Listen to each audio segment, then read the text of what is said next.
Hello, everyone. I'm Jim Garrison.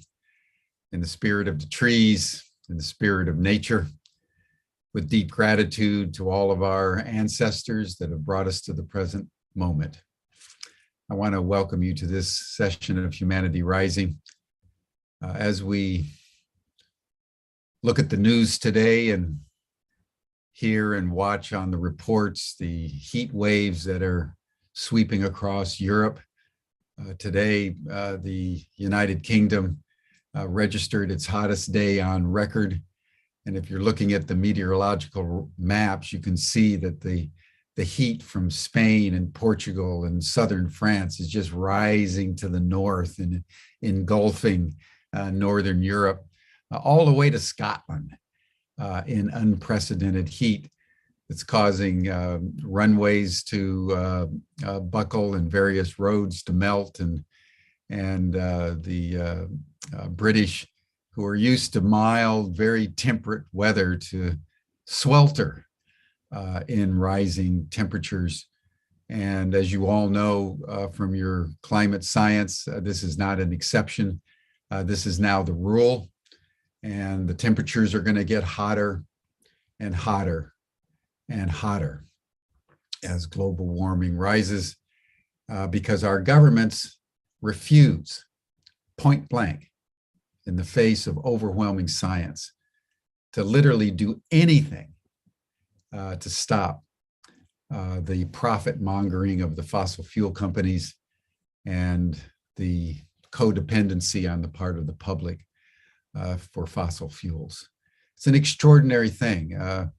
I'm a historian by training, and I don't know whether I can think of another moment in all of human history where there's been such an abject, almost obscene dereliction of duty on the part of our leaders as we are experiencing right now in the face of overwhelming climate change.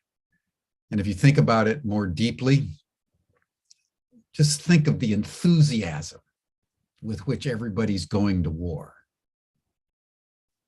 US is whipping everybody up, the NATO alliance is doing their thing, and everybody is supporting, war. And not a peep about climate change. The war will pass eventually, but we will have deconstructed the global infrastructure to such an extent and realign the geostrategic partnerships to such an extent that we'll be incapable of the global cooperation necessary to save ourselves. This is probably the most dangerous moment in our collective lifetimes, maybe in history, as the human race is now considered an endangered species, and our governments refuse to do anything about it. It's an extraordinary moment.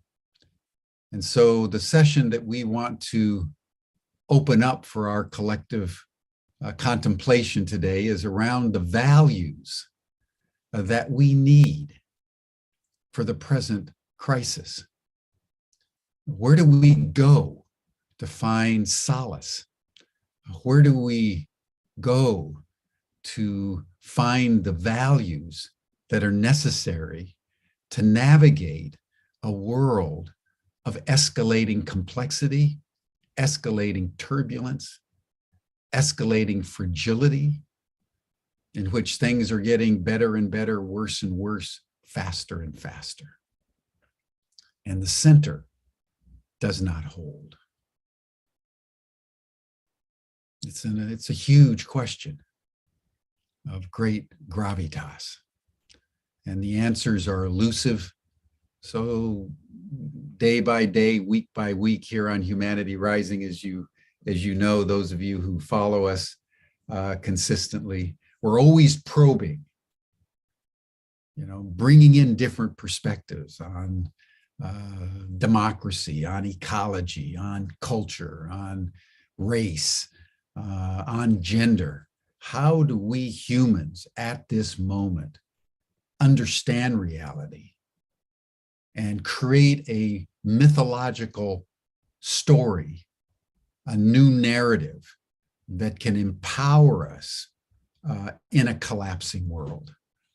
So that's our theme for today, the values that we need to embrace. And you won't be surprised that these values come from nature. We are nature. As we're all breathing right now, the trees are giving us the oxygen that we're breathing in, and what we exhale, the trees, the carbon dioxides, they're breathing out in. The symbiosis between us and nature could not be more seamless because we are nature. Me speaking to you is nature speaking. You listening, you contemplating is nature listening, nature contemplating. Everything that we are is nature. So in that spirit, let us just take a moment before we dive in for our session and center ourselves in our bodies. Feel nature rippling with vitality in your being. Close your eyes if you can and center your attention on your heart and your breath. Breathe through your heart and feel love and caring and infinite tenderness for all sentient being.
Thank you, everyone. These moments are of such deep solace for me. Thank you so much for joining in. I would like to now welcome Kathryn Alexander to our program. Kathryn has been a regular on Humanity Rising. She and I have been in touch on various matters over the months. She's recommended a number of speakers that we've brought on the program. So thank you, Kathryn. Kathryn is a futurist. She's a coach. She's been passionate about the subject that she's going to share with us today about how you discern value from nature, and how do you live a life of deeper abundance through the values that you learn from the larger ecosystem. So she's going to make a presentation. She has a beautiful slide presentation and a video with which she's going to conclude. Then we'll have a dialogue. You're welcome to put any comments or questions in the chat, and we'll get to those later on in the program. But Kathryn, thank you so much for your support of Humanity Rising. Thank you for your support of Humanity Rising. And I turn the program over to you. And thank you, Jim, for everything you've done. My God, it just warms my heart to see the magnificent being you are. You're just a joy. So thank you so much for everything you've done. So you asked me to tell my story, so I will for a few minutes before I turn on the video. I've been involved in changing organizations for about 20 years. It was the thing that really lit my fire. I went to school. I had a nonprofit, so I went to college to learn how to manage a nonprofit. And they ended that program. And the only thing else that I found that was interesting was a leadership program, which turned out to be a place where some of the people who turned out to be the stars in the change to organizational development came and talked about their practice. It was like going to church. And so I glommed onto that and got my degree in organizational development and transformation and started working with companies and leaders, and was challenged by the question that good people always feel they're doing good things and sometimes they're not. Why does that happen? Why do good people sometimes do really rotten things? And when I looked at values and ethics, that was also confusing because you've got medical ethics and this kind of ethic and that kind of ethic. I read an article that had 5 or 6 different kinds of ethics she was addressing. And I'm going, what's wrong with this picture? It makes no sense. There's not an ethic over here and an ethic over here and an ethic over here. It turns out there is, but it's a little different than what we thought. And so I've just been pursuing that question for 40 years, I guess. And it all came together very recently. So I am thrilled to be able to share this with you. And I've discovered that the biology is catching up. So it's really expanded way beyond what I thought. So let me share my screen.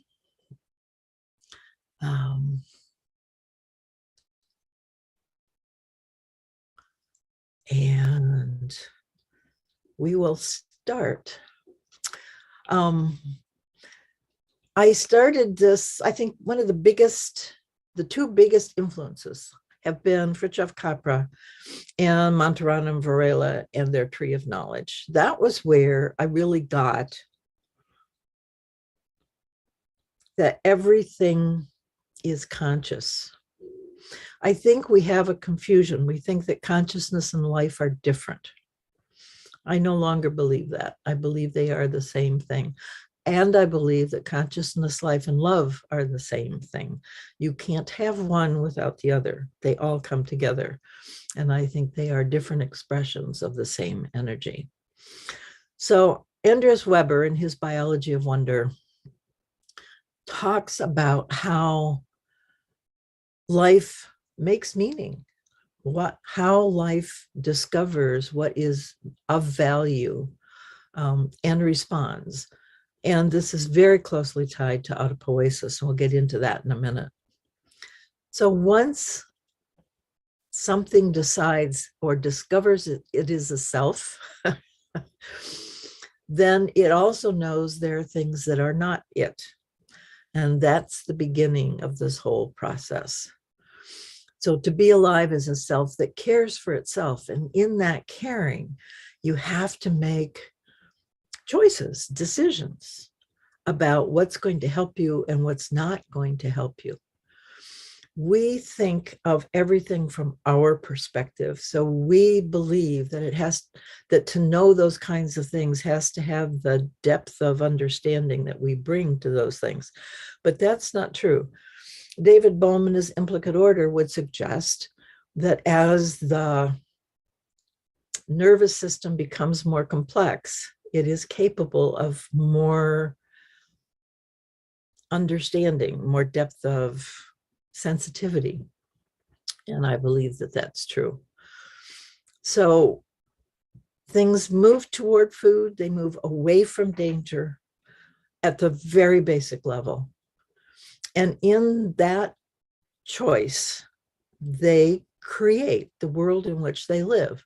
They choose to be in a world that nurtures them, because to be alive is a self that cares for itself. And that emotion, that initial response to whatever outside stimulus is there triggers a yes or no. That's an emotional context. So emotions are huge carriers of meaning and so important to what we do. They are not something to be dismissed or not paid attention to. They are something to be embraced and refined so that you can be really very exquisitely sensitive to the messages that you're getting. So life is the force that shapes matter, because as it responds to stimulus, the container that it's in actually changes to be more or less receptive to things. So Andreas really talks about how the meaning in life is reflected in the body. And I think all of us, or a lot of us, know that, because when you see somebody and they're stooped over or they're sad, I mean, we read people's bodies all the time. Some of us even read animal bodies. You have to be more exquisitely tuned because they're not as malleable as the human body is. It's more constrained. And plants the same way. You can read plants. They wilt, they thrive, they sing, or they don't. But you have to be sensitive. It's a slightly different expression, but it does get their physical state, their sense of self gets expressed through their physical being. And that's amazing. That's amazing. But values are invisible. You can't see them. And because we in the West have been so schooled that everything is separate, everything is parts and pieces, we don't look for wholes. We don't look for patterns. We have not been able to see what's actually right in front of us. So values are how we make meaning of the world. Now, when I talk to people and say that I'm working on values, people go, oh yeah, well, whose values and what values in particular? And, you know, I like this and you don't like that. So how can we talk? But that's actually the wrong question, because it's not really looking at the ecosystem in which values function. And I'm going to talk about that in a minute as well. Values are very tightly tied to our identity. Of course they are, because they come from our desire to live. So we know who we are and we want to live. And so we're very sensitive to those things that help us live or don't, or we should be. Values as systems are connected to the emotions, and the emotions have a purpose.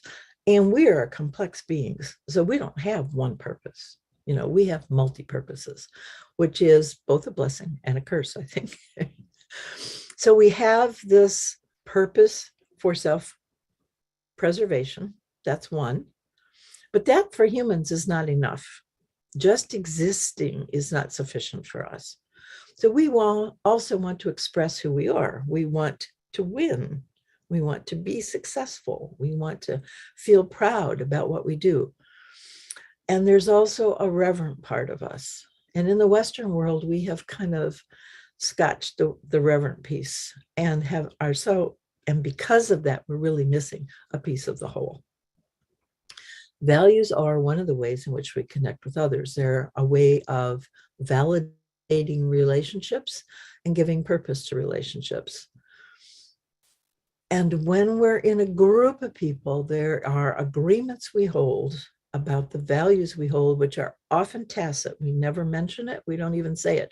And you know this from if you've been employed in one company and you move to another, you can instantly tell that there are differences here. And usually people are not explicit about that. They don't tell you what it is, but you still intuit that. And it takes you a couple of weeks before you figure out what the value system is. But values do form systems, and that is such a critical thing. I cannot tell you. And this is the work of Jane Jacobs. The systems make meaning of our life. They give us a context, a foundation from which to function.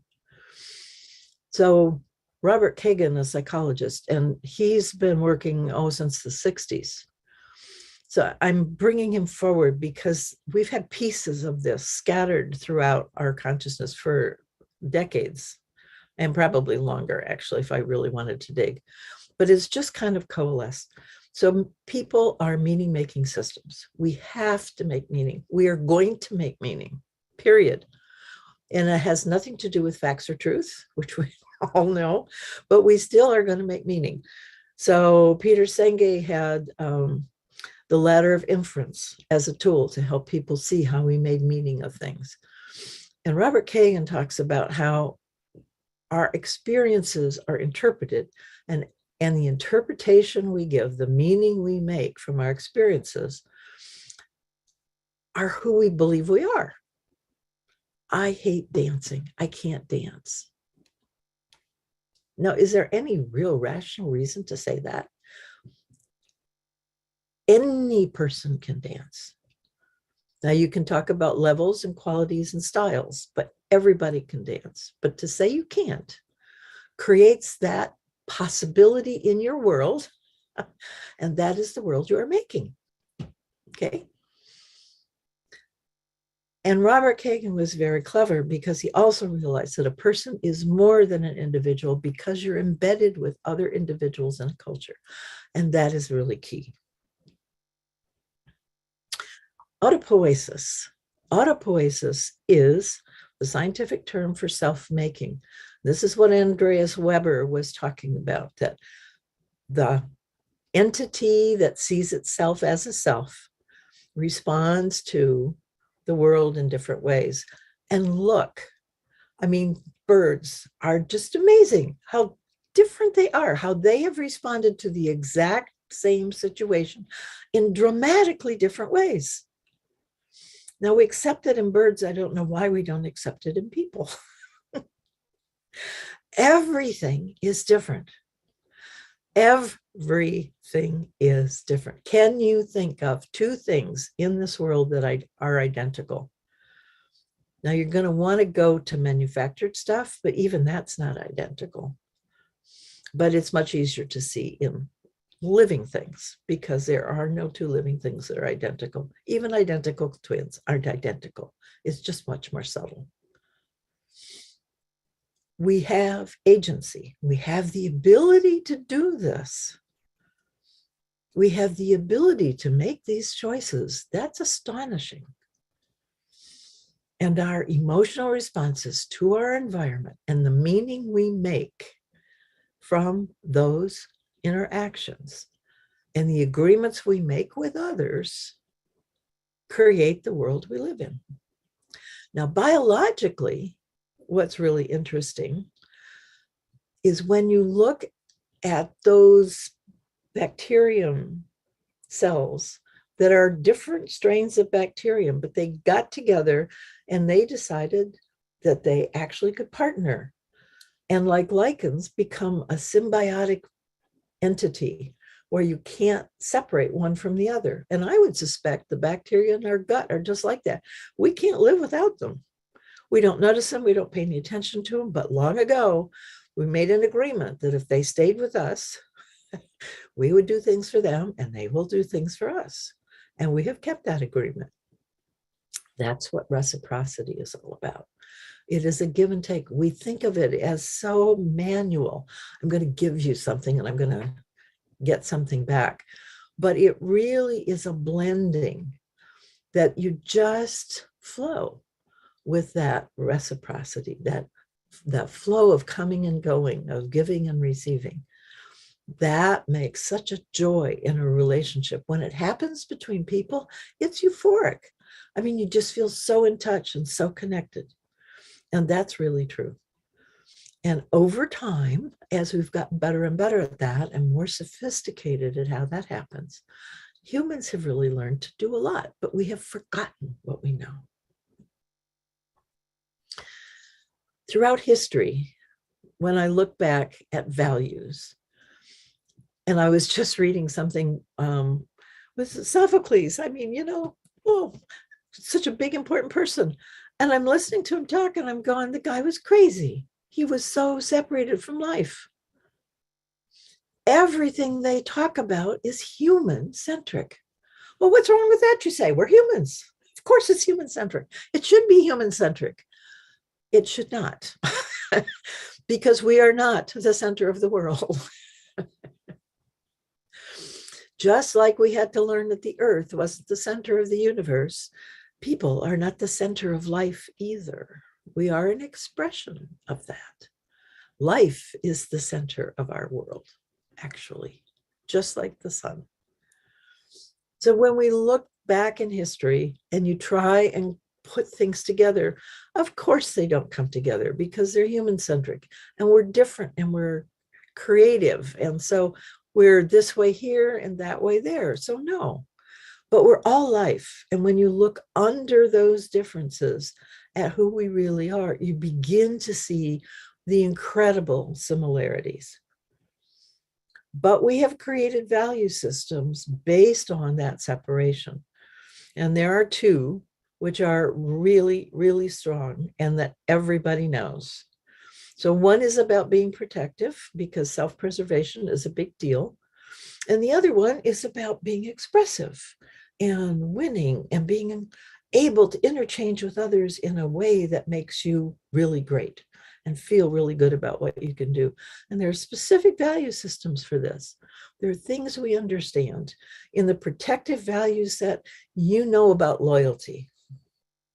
And I don't think there's a person out there listening to me that has not experienced loyalty. And some of you find it really a strong value. And then there are others that love honesty. Now, often we love them both, but we can't do that effectively. And I'll tell you why. It's always been a tension in organizations.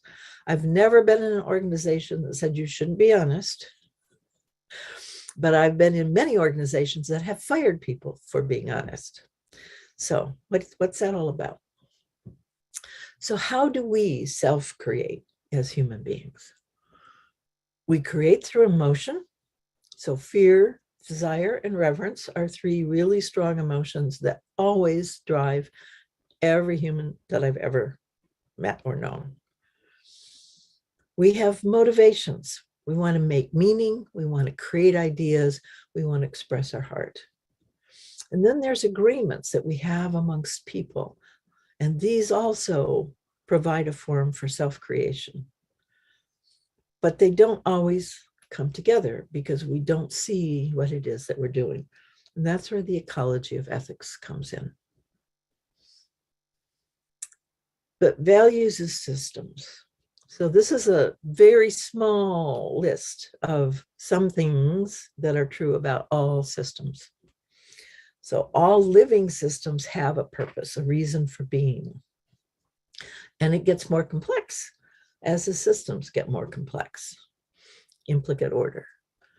All systems are wholes. That's kind of hard to get your mind around, actually.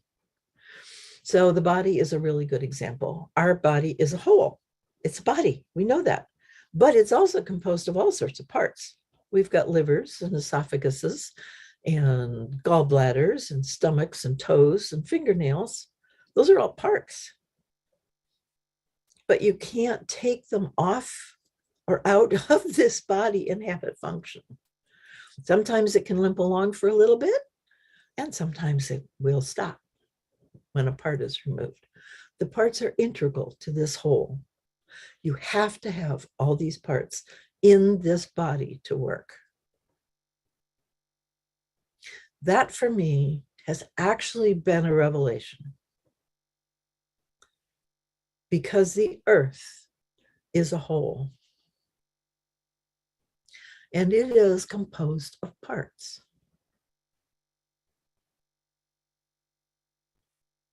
We are part of that whole in the same way the liver is a part of our body. We are interconnected and interdependent. We all have an impact. And we fit only because we're all different. The other thing about parts and wholes is that you can't take a part out of one whole and put it into another. Medicine is having great difficulty doing heart transplants and lung transplants and that kind of thing, because it's not comfortable. It's not easy taking a part from one system and putting it in another. Living systems exhibit nonlinear cause and effect. The impact of that doesn't happen now. When we push, we are expecting to see a response. That's a linear cause and effect. But a nonlinear cause and effect is when I get up and I'm really cranky and I yell at my partner and make them cranky, and they go to work and they yell at somebody. That's a nonlinear cause and effect, okay? I'm going through this because I want you to see that this is how values work as well. All systems, visible or invisible, work this way. Understanding these dynamics is eye-opening. Why do good people do bad things? We are the people destroying bees. It's what we do that do that. We are the people that are killing soil. It's what we do that makes that happen. We are the people putting plastic in the ocean, and the results are fires. That is a non-linear cause and effect. So people say, but we don't do climate change, but we are doing these things. And because it's a system and all the parts have to work, the soil has to work, the water has to work, the insects have to work. And when we interfere with that, we are unraveling the system. So, the ecology of ethics. This is sort of an aha, actually, and I have Humanity Rising to thank for that. One of the presenters brought in a piece that I didn't have, and it was just fabulous. So, consider a person as a tree, and the values and virtues that we so love are like all the leaves on the tree.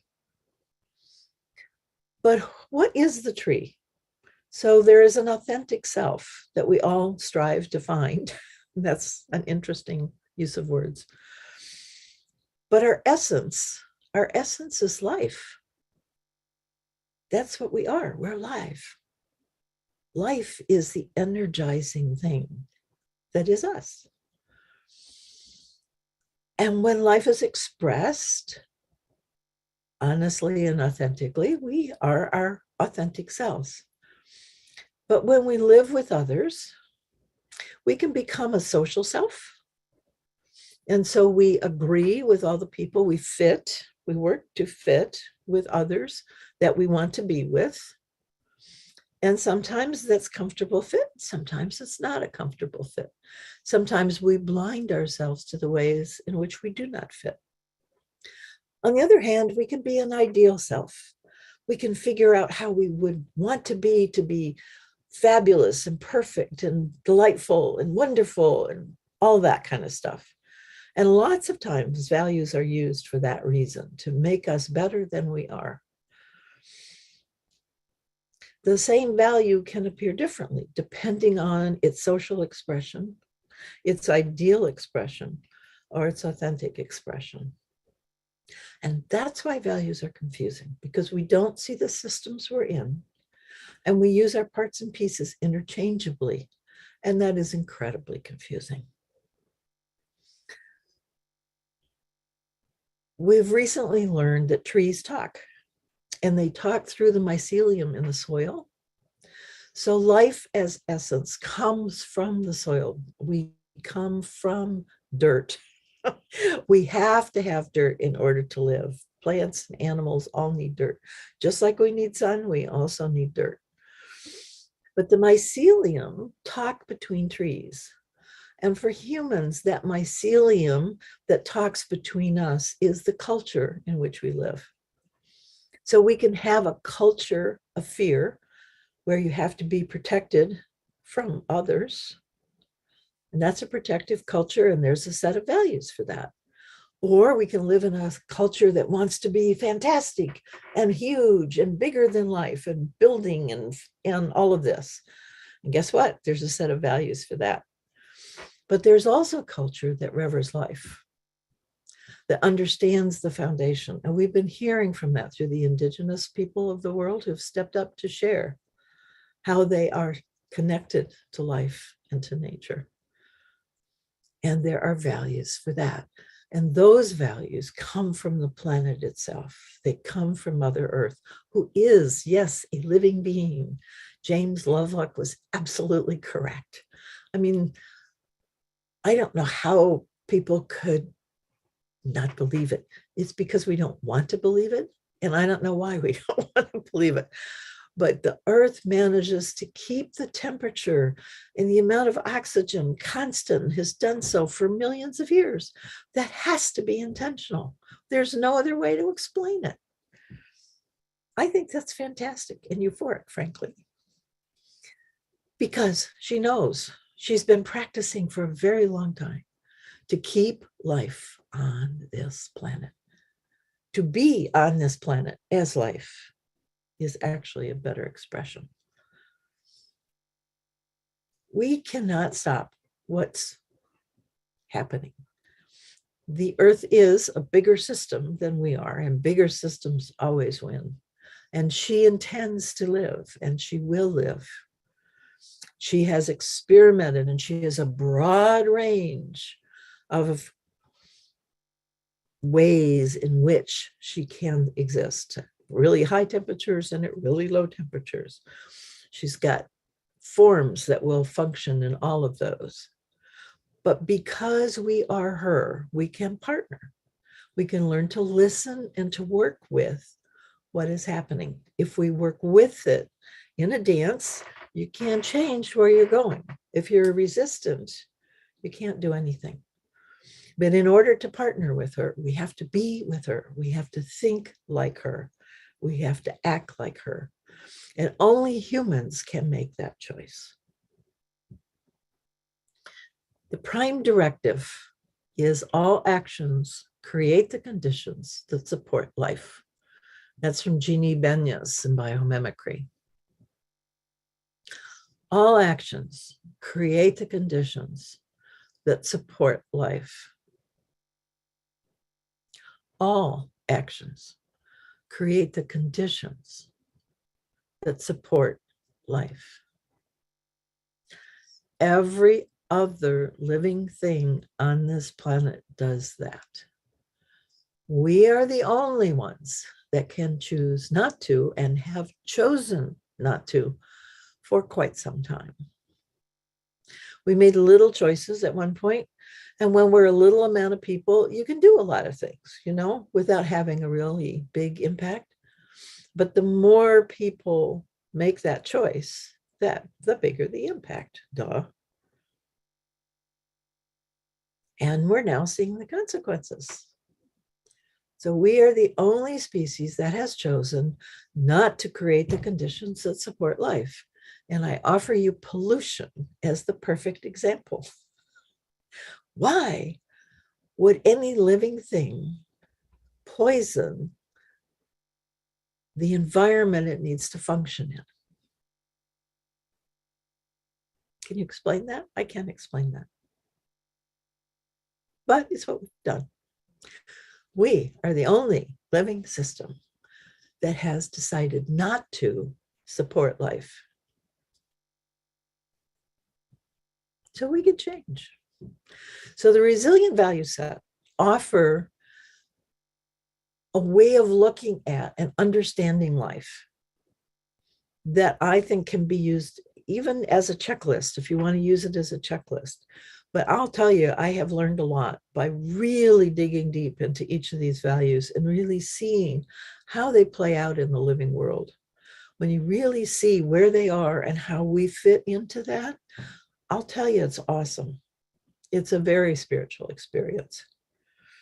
So these 16 values and 4 intents are a way to really frame in a more manageable way what the planet does. And I'm not going to say that the planet doesn't do other things, because that's not true. So the evolution of values. As a species, I do think we've evolved. I think we have a ways to go, but we've come a long way. And we're very proud of that as a species. So fear and survival were so big for so long. And right now we're in the pride and success phase where we're building things bigger and better, and that's just fantastic. Well, now we have to move into love and care. So if you would take a few minutes to grab a piece of paper and a pencil, and I would ask you to do a little exercise with me. And I'm going to ask you to actually write it down. Don't try and remember this because it might be useful. I'm going to give you time to do some writing. I will share 15 values with you, and I would like you to pick those that resonate the most with you. So I'm going to ask you to pick, to rank them from 1 to 5. And 5 is the ones that you care the most about. So out of these, and you can have, if you love them all, you can give yourself 15 5s. That's fine. But this is really important for you to be able to see where your values really are in a way that's not so tacit. So I'm hoping that you have your pencil and paper, pen and paper. Okay. And I'm going to show you a screen. So make notes of each of these values so that you can sort of write them down. If you have questions, if you'd put it in the chat, and if Jim can tell me if you do have questions about it that doesn't make sense, something doesn't make sense. I've tried to make them pretty simple so that mostly I think these are understandable. Sometimes the language I use is not, but I think these are pretty clear. So write them down really briefly and then rank them 1 to 5. So just take some time to do that.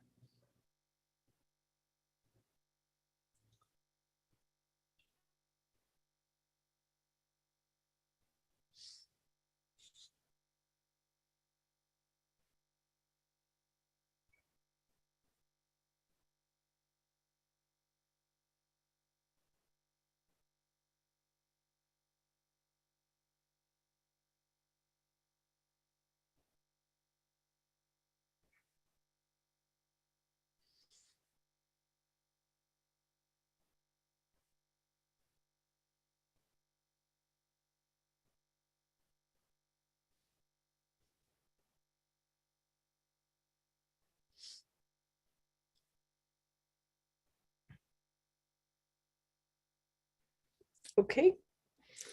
So, oh, I forgot to put that slide in. So let's go back.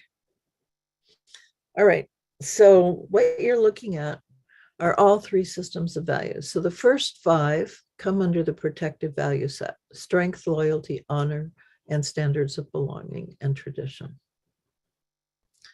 Loyalty is the key value there. The second value set is effectiveness. So tradition, or honesty, inventiveness, thrift, optimism, and productiveness are values in the effective value set. And the last 5 are from the resilient value set. Now, these are not things that you would normally call values, except for loyalty and honesty. But these are the things we value. And we choose these specific things that we value when we have these specific purposes. I haven't found anybody who doesn't do this. This is tacit. It is under the radar. We don't think about it. We don't make conscious choice. And this is another thing, because we think of choice as I have to use my mind. You don't. That is not at all. You don't have to make decisions to act. And you don't have to think to make choice. That's why the biology is so incredibly useful to know. We are living beings. We are life. We're an expression of life on this planet, and we act like every other expression of life. When we get that, it's euphoric. We've been seeking home, and we're here. It's the fact that we felt separated that makes us feel like we don't have a home. So I'm going back to the living systems again, because they have a purpose. We've talked about 3. They're wholes. All the parts fit and serve that purpose. All the parts are interconnected. They're all independent also. They all have an impact, and they all fit to align with purpose. The parts are not interchangeable. That is why we have the problem with loyalty and honesty. They have two different intents. And there's nonlinear cause and effect. And boy, are we at the effect of that, are we not? When we intermix these parts in ways that we shouldn't. I do believe in evolution. We have evolved and we must evolve. We have to go from self and tribe, then we went to humanity. There's nothing wrong with that. Being human-centered was fine for its time. It is no longer sufficient and it gets in our way. It blocks us from understanding the rest of the systems in which we're a part. We have to understand that we're a part of that system and we have to love life. We have to choose life. So imagine if we had an educational system that chose life. How different would it be from what you went through?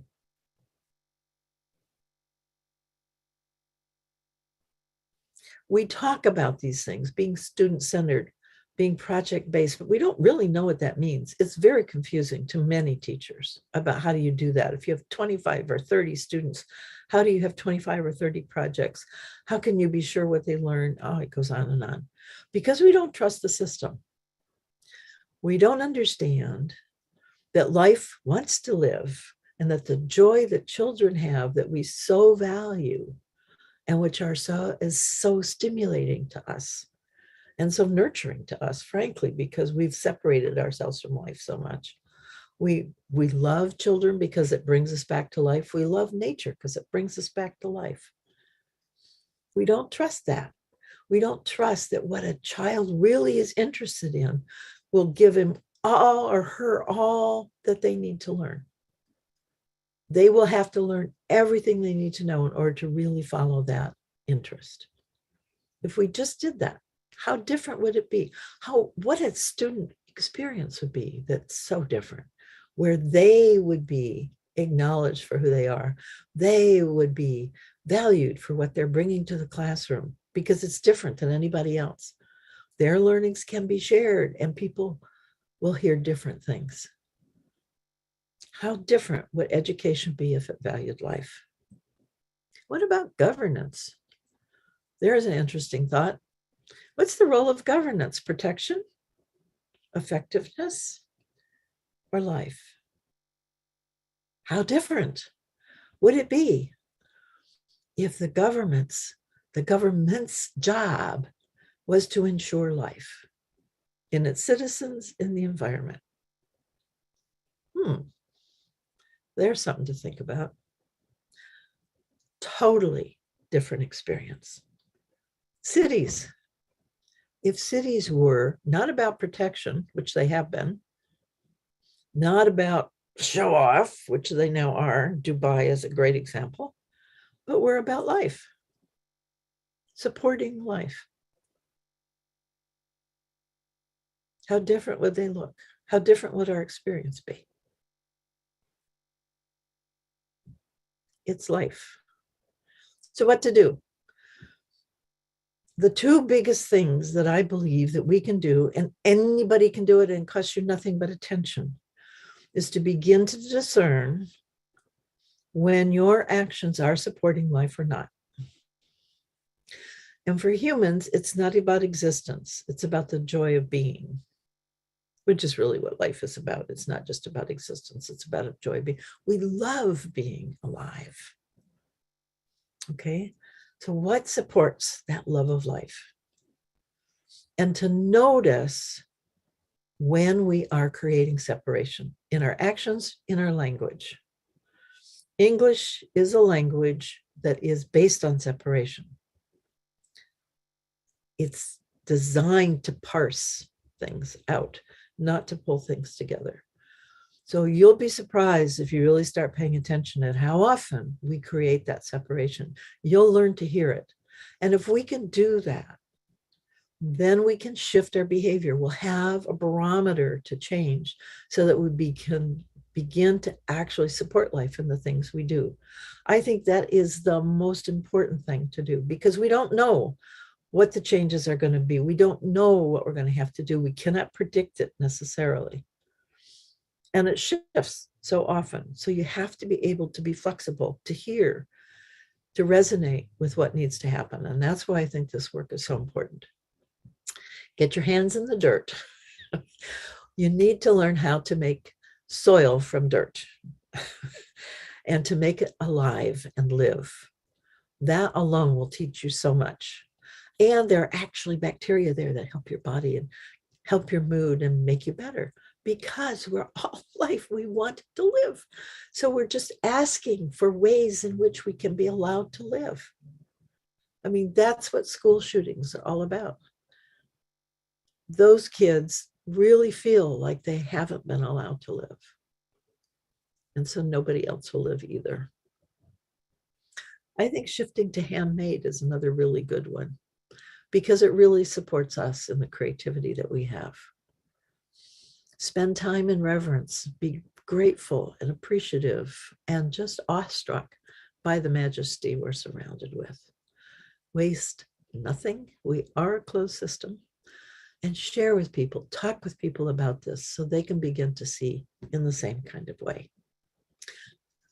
So I have created a deck of cards to help people remember all of this stuff. So I want to play this for you and go through this. The cards will be digital on a thing called Deckable, and that will be released in August. But this is a quick view or walk through the card deck, and it'll start in a minute.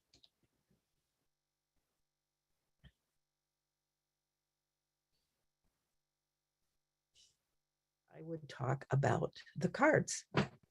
So I've created a card deck based on the values that Mother Earth uses.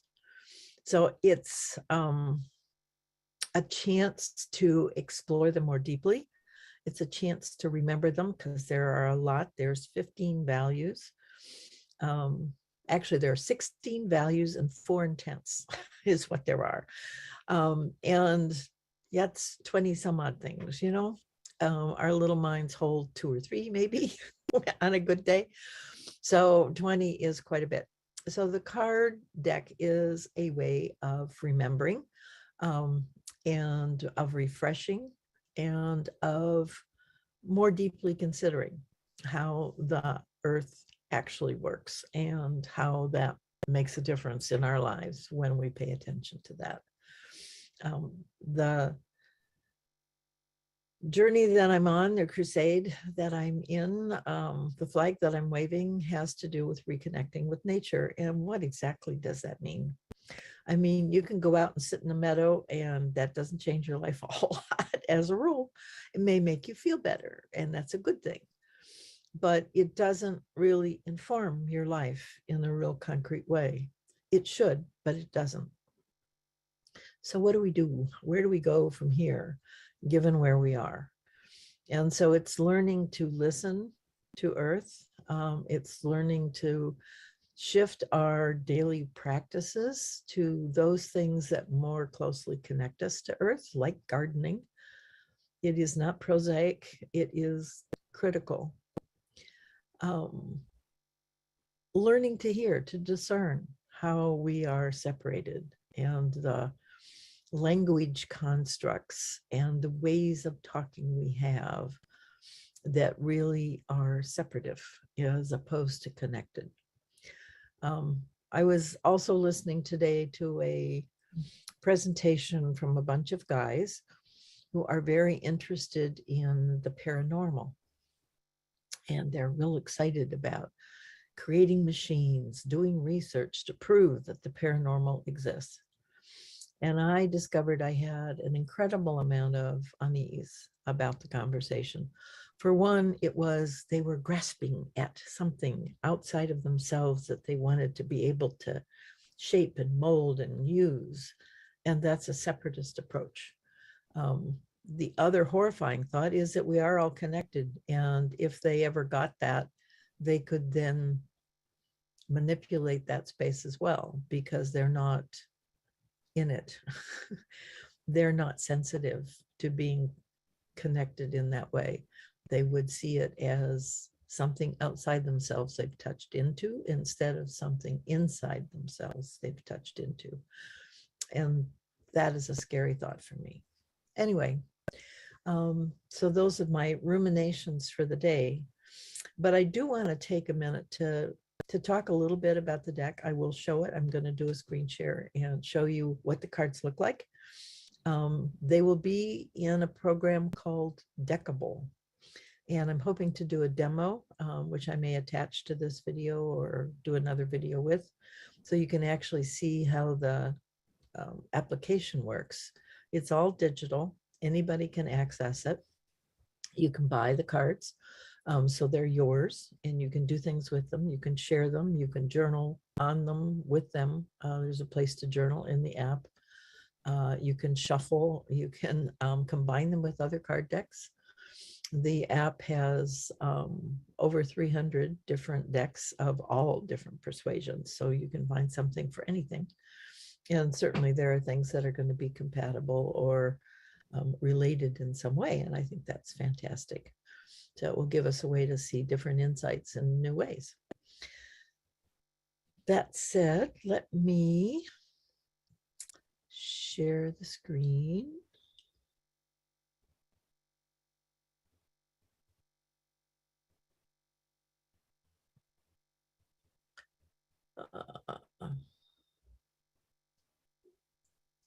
So that is what this will look like.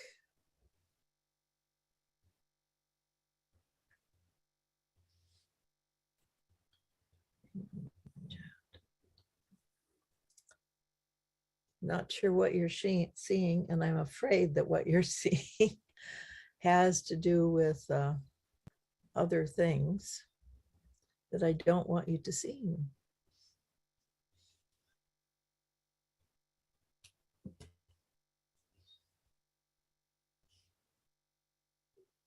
Well, I've just confused everything, haven't I? So there's that. There's that.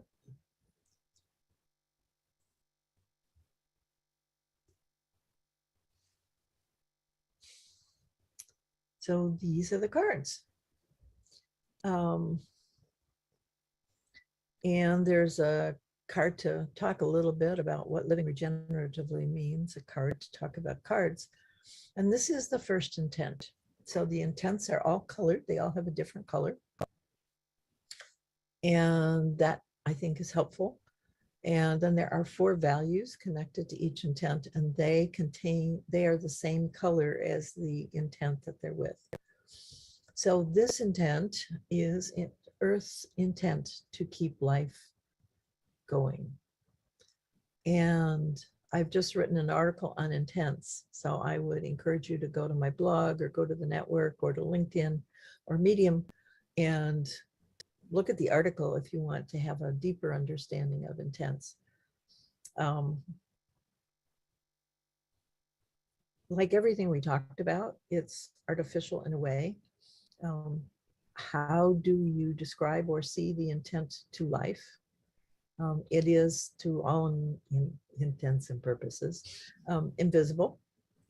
Values are invisible. We can't see them, but we certainly experience, and we can certainly discern the intents from behaviors. We do that with people all the time. We do it with animals as well. We're not so cool about plants. We don't spend enough time with them to be able to see their intents. When you get fast forward or speeded up versions of plant growth, you can see the intent. It's very clear. It's very clear. But normally it's so slow that it misses our conscious awareness. And certainly life, I mean, it's all around us, but you can't touch or feel life. It's just something we experience, something we are even. But what is it has been a very difficult process for scientists to try and define in a way that makes sense for them and that is all encompassing. So I'm not going to try and do that. I'm going to say that life exists. For me, life has become love. The two are synonymous. In my view, you cannot experience love without life, and you don't want to experience life without love. Love is how life continues.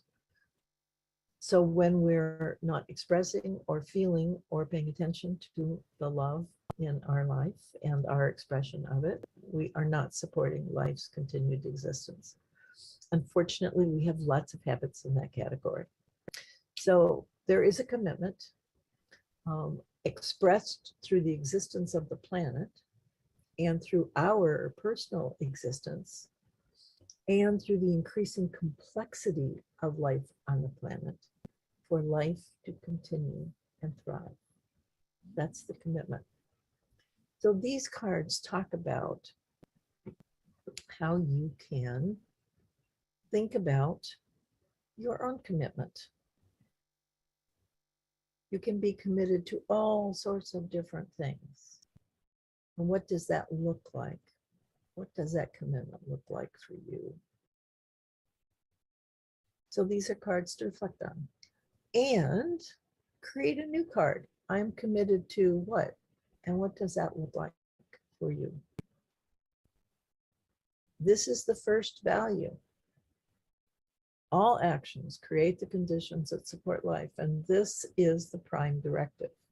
This is the only thing we need to do to be moral and ethical beings on this planet. If we always do that, we will be moral and ethical beings. Because we don't do that, in my view, we don't feel good about ourselves as a species, nor do we trust ourselves as a species. Whenever we see actions, thoughts, ways of being that don't create the conditions that support life continuing, it hurts us somewhere inside because it's really anti-us. We want to continue. Yes, we're part of life. That is our drive. And yet, we do things that make it impossible. The pollution is such a great example. Why would a life-seeking being destroy the air and water that it lives on? Can you answer that question for me? I have no idea why we would do that. It makes no sense at all. And not only do we do that, we fight cleaning it up. We resist preventing that from happening. What? What? So these are 3 cards that talk about how we can take action that creates the conditions that support life. And you can reflect on how your life is an expression of these ideas. You can add in your journal what other actions you can take to support that. And all of these actions are done with the next value, which is integrity of the whole. It is done not for my survival, but my survival in the system in which I am living, full of other life beings. So I have to maintain the integrity of the whole. I have to help all other life beings live so that I can live. That's the difference between being human-centric and life-centric. We're human-centric. We want to live. And we think that as it gets hotter, we're going to live in air-conditioned buildings. Not going to happen, folks. And we have a very narrow range tolerance for temperature. We don't live really well outside, and we don't live really well out there either. We want it right here in a kind of a narrow range. And we're going to exceed that range very shortly. So what are we going to do? We are already changing our body temperature. You might go take yours and just see if you're 98.6 or 97.6. A lot of folks have been changing their temperature. As we try and maintain the integrity of the whole, we have to fit. We have to be in sync with everything else. So these are things you can do, things you can think about to begin to be conscious of how we manage the integrity of the whole and how that has to take precedence over our very tiny selves. And that speaks to right relationship, because when you do that, you are in right relationship with everything else. So this is another signpost, linchpin, way to look at your life, your experience, your relationships. Are you in right relationship? And these are 3 cards that think about what it means to be in right relationship. And then you are encouraged to think about your life and your relationships to see if that is true of them. And if not, to take action to change it. This is another one. You know, we don't think about this because we don't see ourselves as part of life. We don't see ourselves as necessary to life. But we are in some way. And there are lots of ways, in fact, in which the human species is unique. And it's not about tools. And it's not about AI. We are the only species, for instance, as far as we know, that understands the whole. So if we can see the whole, what value is it? I go back to maintaining the integrity of the whole. We can be conscious on that. That's an incredible responsibility. So here are 3 cards to talk about how humans are intrinsic to life and what that could possibly mean. And of course, it can mean lots of things.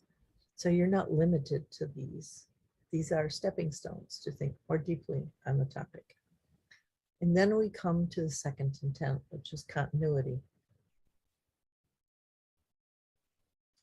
Continuity is the intent of life to stay here, to keep going. And what does it need to do? And part of keeping on has to do with maintenance, taking care of self and others. So when things wear out or break, they're fixed. But there's more to it than that. And what can we learn from the planet about continuity? She has definitely got a lot of experience in this area. So here are 4 cards to think more deeply about continuity, continuing, what it takes to keep things going.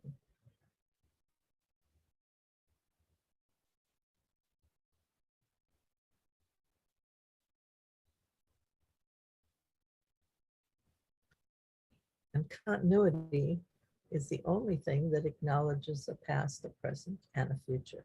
Everything is now. And so one of the first values is future first. The future has to be considered. You can't do things to rob the future, to undermine the future, to destroy the potential in the future.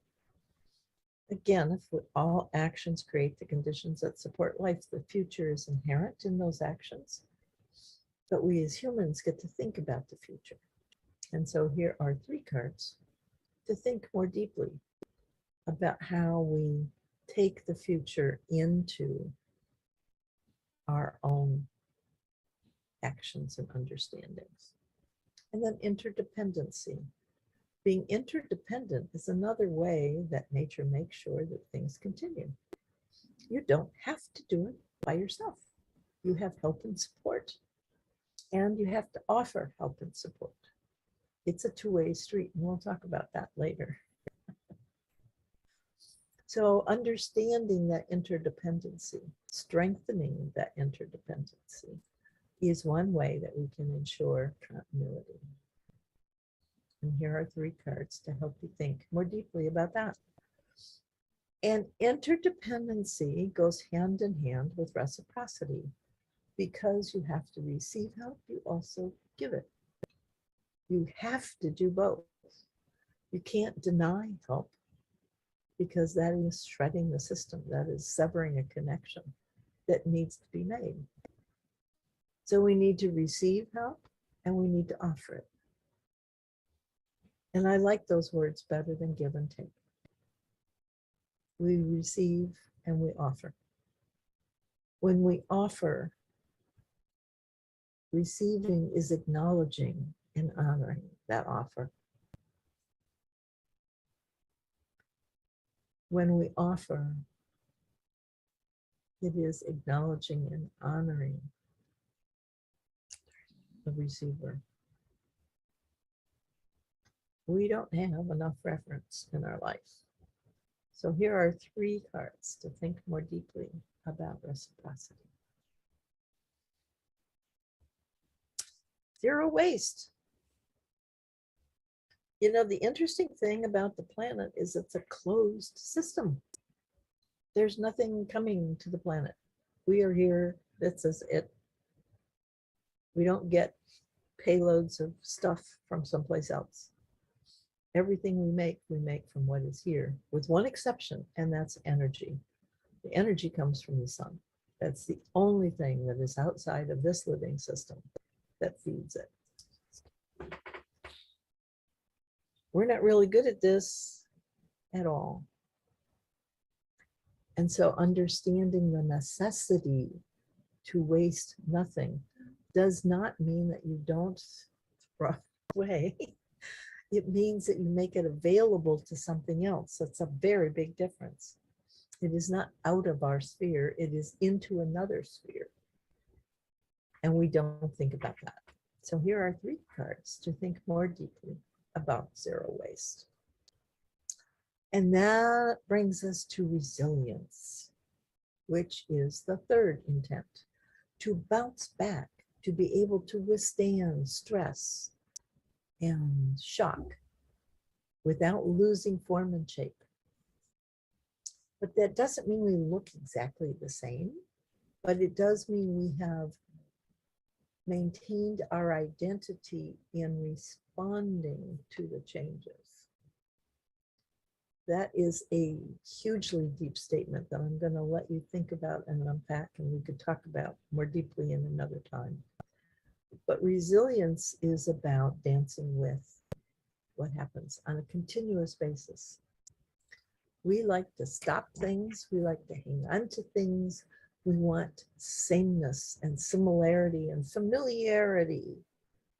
You know, we want things that don't ever change. That is not how nature works. Nature is constantly changing. And that constant changing is one of the capacities of resilience, to be flexible, to shift, to dance with, to change as needed, and to practice that on a daily basis. So here are 4 cards to think about resilience and to discover how to live it, to make it a habitual practice of our own.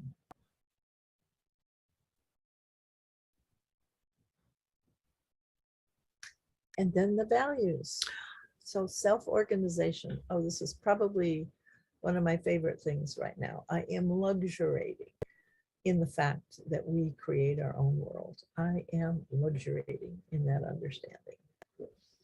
Autopoisos, self-making. That's what all life does. Every little piece of life is constantly making itself. And that is a thrill. And so here are 3 cards to think more deeply about self-organization or self-making. Self-organization is actually a little different than self-making, but self-making is really what I'm talking about. Maybe we'll change that later. And then diversity. We're talking resilience here. You can't be resilient without difference. Difference is so key because you have no idea what you're going to meet up with. And having a lot of similar things allows you that flexibility. So think about that in your own life.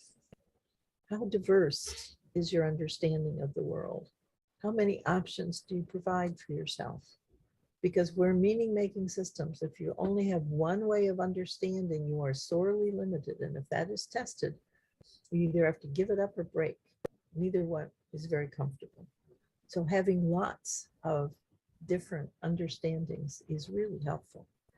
So here are 3 cards for you to think more deeply about diversity and how it shows up in your life or it doesn't. Dynamic stability. This is a lovely one because it's so unfamiliar to us. I was talking earlier in terms of diversity and rigidity. You know, resilience is the opposite of rigidity. And dynamic stability is the opposite of rigidity also. So it's pictorially the difference between a meandering river and one that has been put into cement by the US Army Corps of Engineers. So the cement one is stable. We know exactly where it's going to be most of the time. If we made it big enough, it'll be there. And the water will rush through as fast as it can go. So what's the purpose of a river? It's not to carry water from one point to another. It's to provide water from one point to another. And it does that by meandering and by taking its time in lots of places so it can percolate out and feed. When it rushes through, it does not do that. So dynamic stability is the range of impact that that river must have at any extreme time in order to function effectively. So the range of space that we need to function effectively and understanding those limits. You can think about that with temperature. You can think about that with all things. It really helps you get away from the mechanization, the manufacturing standards of everything being exact, which we never achieve, by the way. I'm a total quality person. I can tell you, you cannot be exactly the same all the time. It's not possible. There is nothing in this world that is exactly the same, back to diversity. And that range of normal, if we understood it, allows us to function so much more easily. We are able to work with that range instead of fight it, which is something we do. So here are 3 cards to think about what it means to be dynamically stable. The next value, ecologies. Oh my gosh. Ecologies are all about relationship. And they're all about time. You cannot make an ecology. An ecology creates itself. And it creates itself over time by determining the right relationships among all the parts and pieces. That's pretty awesome, actually. And it takes so long that it needs to be so respected. We want the biggest, the oldest trees, the oldest, largest salmon. And we're taking out of the ecology the wisdom that that ecology has accrued. And we do great damage to it. It cannot be replaced. It has to be nurtured because it takes time. You are not born with wisdom. You gain it over time. Ecologies, incredible things. And so here are 3 cards to have you think much more deeply about ecologies. And then we come to the last intent, evolution. As we said, nothing stays the same. It always changes. And there comes a point when the changes either become something totally different, or it's really clear there has to be a jump, a shift, a movement into something really different. And that happens. We call it punctuated evolution. But evolution is learning. And as all the systems in a larger system learn, they come to agreement about doing something else, and we evolve. There are people who say that we are doing that now. Certainly, crisis stimulates new approaches to things, and therefore the potential for evolution. So here are 4 cards to think more deeply about what it means for evolution to be an intent, to work with that process in excitement and joy. And here is the first value card, which is about co-creation. We can't evolve by ourselves. We evolve in community with others as we are making meaning, testing, experimenting together. That's when newness happens. I just heard a quote today, which I don't have enough memory on to refer you back to. I only can remember pieces and parts of it, so I'm not going to do damage to that. But I am going to say that there is a Native American wisdom that you need to dance with 2 things long enough to see the face of the 3rd thing being born. And that's what co-creation is all about. So here are 3 cards to help you think more deeply about co-creation. The next value is agency. Now, I used to think about empowerment, but empowerment is an outside the system word. It really means I'm doing something to something else that gives it the ability to do something. And that's not true. We all have agency. Agency is inherent in being alive. We don't all use it, and we don't all use it well, and we can't really express our agency without partnership. So all of those things are things to think about when you're thinking about your own ability or anybody else's ability to take action, to do something. So here are 3 cards to think more deeply about agency. The next value is optimization. Optimization is an inside word. It really means we're making everything better. Not I'm the best, or this is the best, or the fastest, or the biggest. But whatever this is, it is optimizing the capacity of the system as a whole, and perhaps other systems as well. So optimization is a whole new way of thinking about evolving and becoming different and better.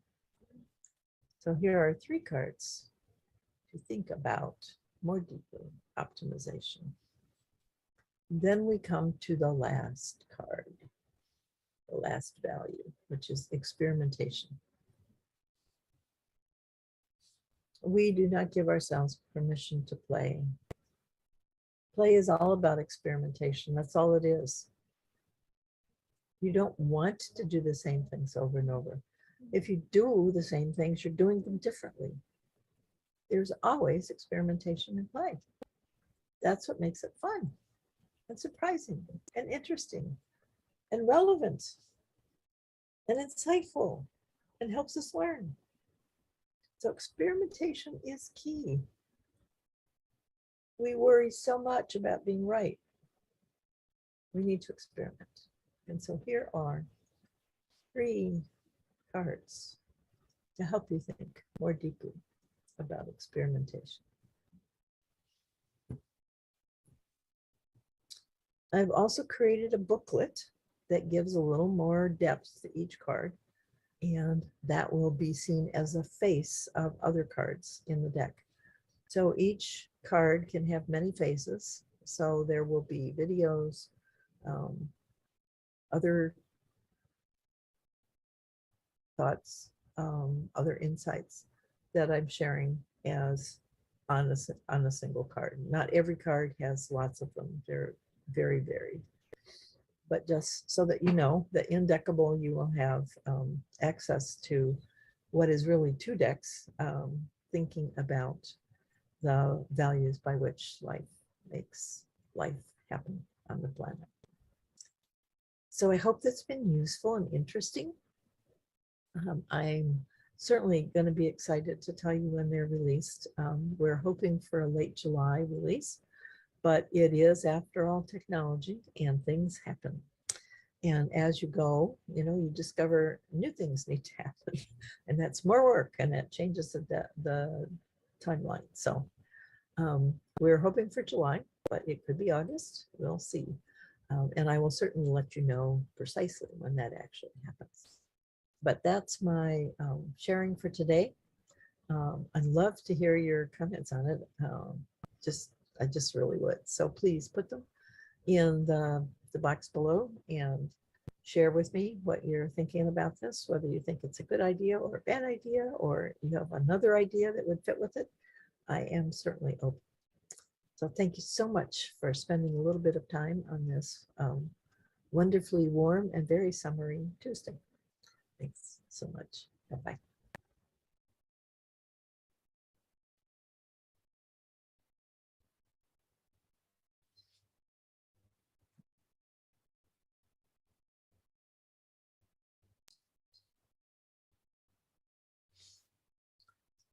So thank you for that. It was longer than I remembered, so I apologize for taking up so much time.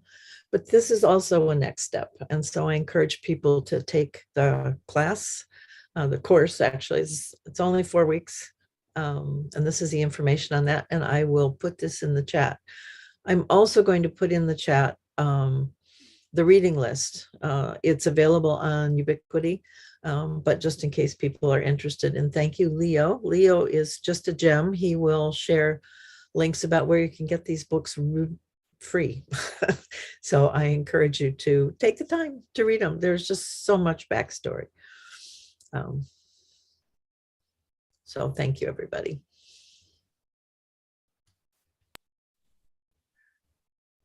Thank you, Kathryn. This was a tour de force of all things ecological, all things human, past, present, and future. You said to go deep, so. Yes. Well, we're pretty close to time here, so we won't be able to delve in too deeply.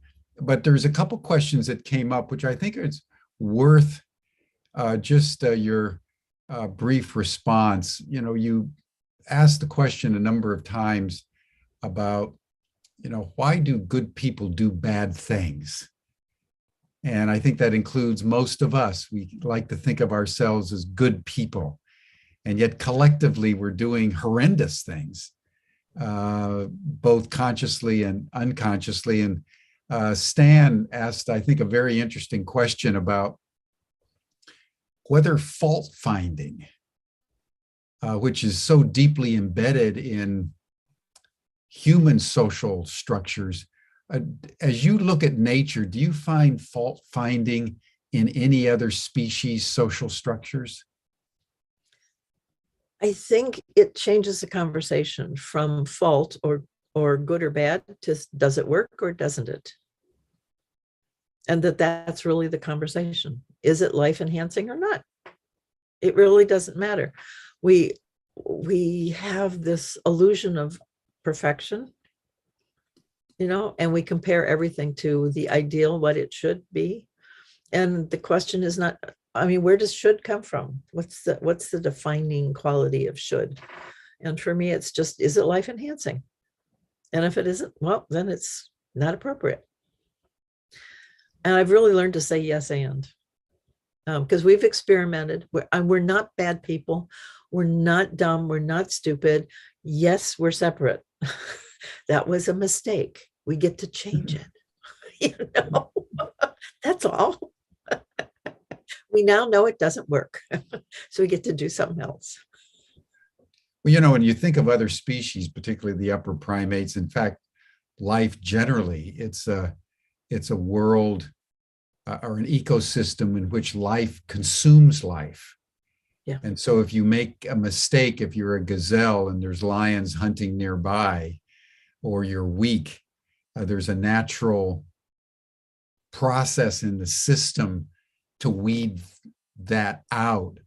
So it's not fault finding, but there's Right. something in life that is looking at where weaknesses are and compensating for that in some way, either as a predator consumes you or someone nurtures you and protects you.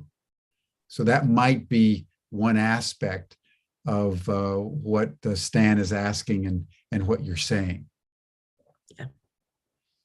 Great question.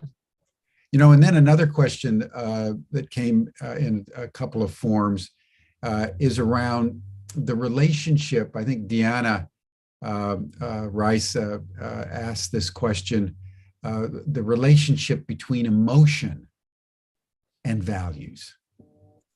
You just touched on it, but could you say, if you think of emotions as energy and motion, Yes.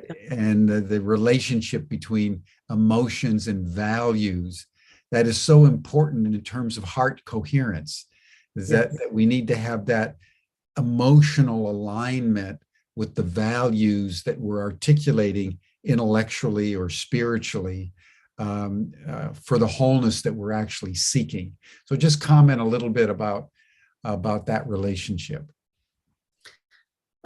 Fear is the biggest emotion that is impacting our decision making, I think. And we've learned to use it skillfully. There are people that deliberately incite fear. We know biologically that when cortisol is going through our brains, that we narrow our focus, that we stop paying attention to anything about what will solve the fear or get us out of that fear. So there's no learning that is taking place. We're just really trying to make ourselves okay. So whenever you have fear, you know that you're not learning, and you know that you're not available for new stuff to open up. You know that you can't see the larger picture either. So really paying attention to our emotions, I think, is really key. Learning to manage our own fear, to stay out of it, to not get caught in that, allows us to be much more resilient and responsive. So emotions are huge. They're just huge. And as we become more refined in our sensitivity, you can see anxieties and other little things that start to trigger that bigger fear, and you can deal with it before you get there. The value systems are really focused on how to manage those really strong driver emotions that we have. That you can do fear, and you can do ego and greed. And there's value systems that support it. But reverence is in a whole other place, and when you appreciate life, when you're working for life, it's just a whole different space. And that doesn't mean that you're not concerned or you don't get flashes of fear and other things. Of course you do, but you can manage them. And it shifts the culture you're in, which is the key, because then you have support. Carrie Ann Flatter's making a comment, which you can take humorously if it wasn't so sad, that she survived for many, many years on cortisol. You know, I think, Carrie Ann, that's a summary statement of our time. And that's the problem. That's the problem. Yep. We've learned how to survive on it. In fact, we've gotten addicted to it. And But new things don't happen and we don't learn well. yeah, exactly. So Exactly. we're repeating the same things over and over again because that's all we know. Yeah, absolutely. Well, Kathryn, thank you so much for this kind of a stupendous and comprehensive analysis of our present situation and how we can move forward in a more abundant way through simply biomimicry and the alignment of our natural human systems with the natural ecological systems of which, as you pointed out numerous times, we are a part because we are that. And somehow we've lost track of that most fundamental truth. And therein lies our predicament.